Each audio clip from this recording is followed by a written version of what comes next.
इस कहानी की शुरुआत में एक 12 साल के बच्चे को दिखाया जाता है जिसका नाम अकीरा होता है और उसके फादर एक एस्ट्रोनॉट होते हैं। फिर उनको देख के उसका ड्रीम एस्ट्रोनॉट बनना था। फिर वो सोने के लिए चला जाता है, तभी उसके फादर आते हैं उसके पास, बोलते हैं तुम अच्छे से सोना, कल कहीं जाना है। वो सोता है लेकिन वो किसी और टाइम में उठता है। फिर वो उठ के सोचता है ये क्या हुआ, मैं कौन सा जगह में हूँ। फिर उसको याद आता है कि वो अब 28 साल का हो गया है और वो एक एस्ट्रोनॉट बन गया है।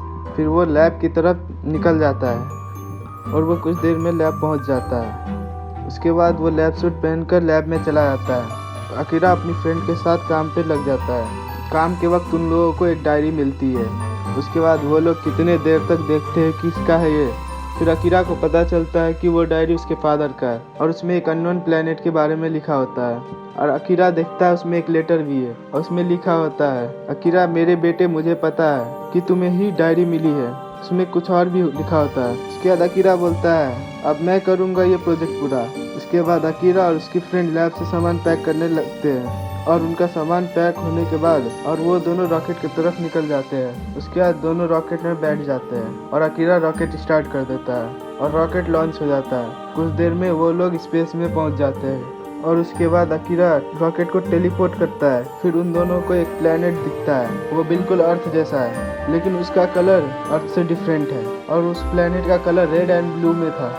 उसके कुछ देर बाद एक एस्टेरॉयड रॉकेट से टकराता है और वो रॉकेट डिसबैलेंस हो जाता है। अकीरा रॉकेट को प्लेनेट पे तुरंत लैंड करा देता है। फिर वो दोनों स्पेस सूट पहनकर बाहर निकल जाते हैं। फिर वो दोनों प्लेनेट को चेक करने निकल जाते हैं और उन लोगों को बहुत देर चलने के बाद कुछ नहीं मिलता, लेकिन उसके 10 मिनट बाद उन लोगों को एक ऐसी चीज दिखती है कि वो पूरे हैरान हो जाते हैं और वो देखते हैं बर्ड्स का ग्रुप हवा में था। फिर दोनों स्पेस सूट हटाकर देखते हैं। फिर उन लोगों को पता चलता है कि इस प्लेनेट में ऑक्सीजन भी है। फिर वो लोग इस सोच में चलते हैं कि उन लोगों को शायद कोई ह्यूमन मिल जाए। उसके बाद वो दोनों आगे निकल जाते हैं और उनको कुछ और एनिमल्स मिलते हैं और उनका और कॉन्फिडेंस बढ़ जाता है और वो दोनों एक माउंटेन पे चढ़ जाते हैं और वो दोनों को एक मिस्टीरियस स्ट्रक्चर दिखता है।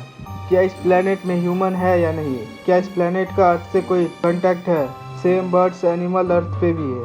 सब सवाल का जवाब आपको अगले एपिसोड में मिलेगा। अगर वीडियो अच्छी लगी तो लाइक, सब्सक्राइब, कमेंट जरूर करना।